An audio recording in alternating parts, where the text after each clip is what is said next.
Bienvenue dans un nouveau tutoriel. Aujourd'hui, on va traiter les listes. C'est pourquoi j'ai créé un fichier HTML nommé liste.html et j'ai donné comme titre les listes. Tout d'abord, je vais créer un titre avec la balise H1, matériaux informatiques. Et je vais créer pour le moment une order list avec les éléments, haut-parleur, bien sûr IL, ça veut dire liste non ordonnée en français.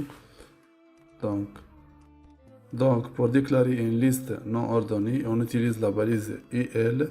Et pour déclarer les différents éléments dans cette liste, on utilise la balise LI.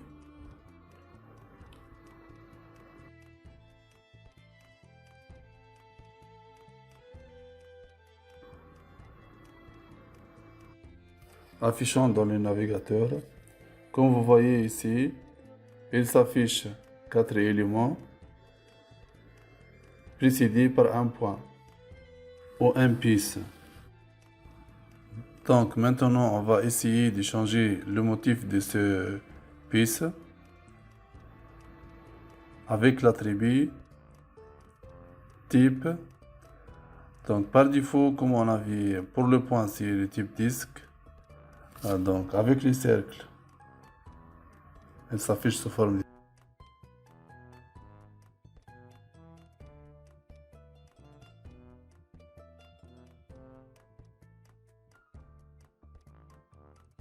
Avec le square, on a un petit carreau. Si on met non, ça veut dire on va pas afficher la pièce au début de chaque élément.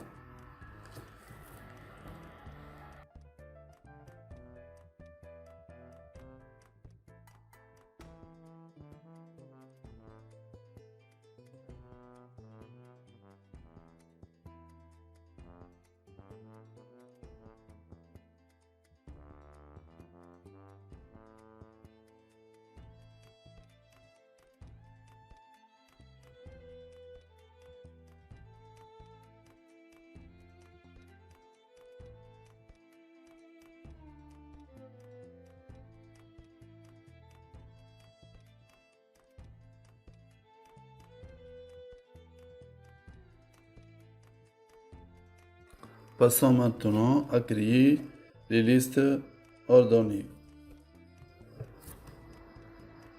C'est le même syntaxe que la liste non ordonnée, mais cette fois-ci avec la balise OL.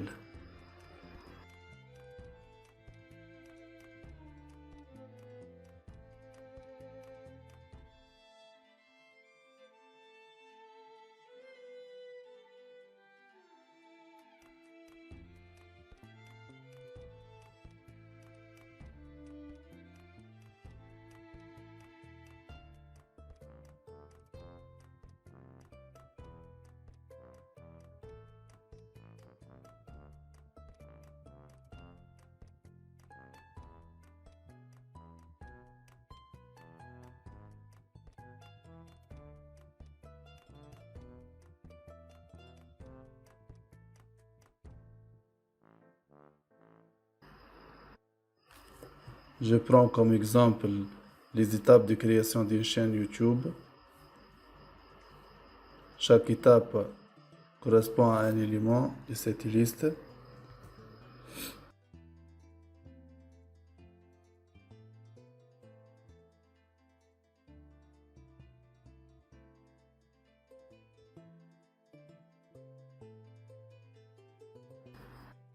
Et je vais utiliser la balise HR pour faire dessiner une ligne horizontale.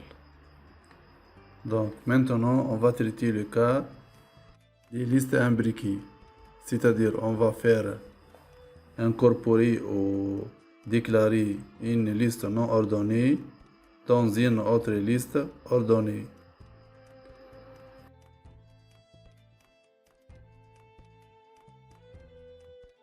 Au niveau du troisième élément, on va déclarer une liste non ordonnée contenant deux éléments avec les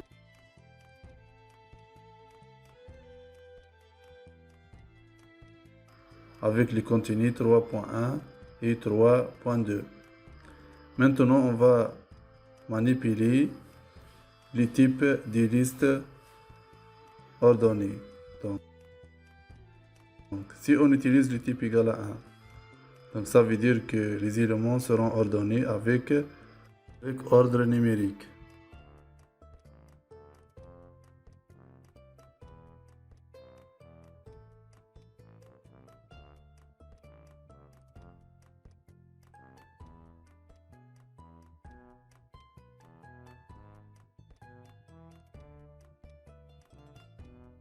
On utilise un grand A. Les éléments seront ordonnés avec les lettres majuscules. Si on utilise le petit t, c'est-à-dire le nombre romain, comme vous voyez, les éléments vont prendre la nouvelle spécification, c'est-à-dire le petit t. Et de même avec le grand T.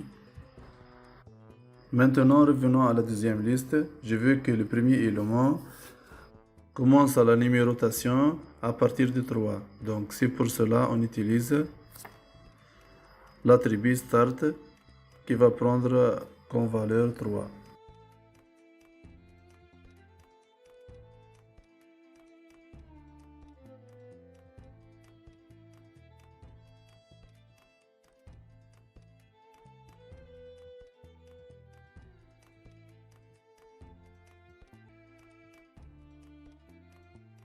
Que je dois faire pour que la liste va commencer à numéroter à partir de la lettre C minuscule.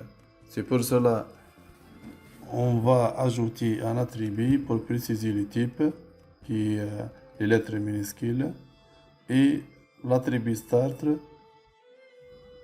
pour signaler qu'on va commencer à partir de la troisième lettre. Maintenant, je veux que la liste s'affiche d'une manière descendante. Tout simplement, on va utiliser l'attribut reserved. Il nous reste maintenant un troisième type, c'est la liste de définition. Donc, comme on a vu pour le moment, deux types de listes, la liste ordonnée et la liste non ordonnée. Donc, la liste de définition se diffère des deux premières listes concernant le syntaxe. Dans cette liste, il y a deux éléments, un terme et sa description. Donc, pour déclarer une liste de définition, on utilise la balise DL. Alors que pour déclarer le terme, on utilise la balise DT.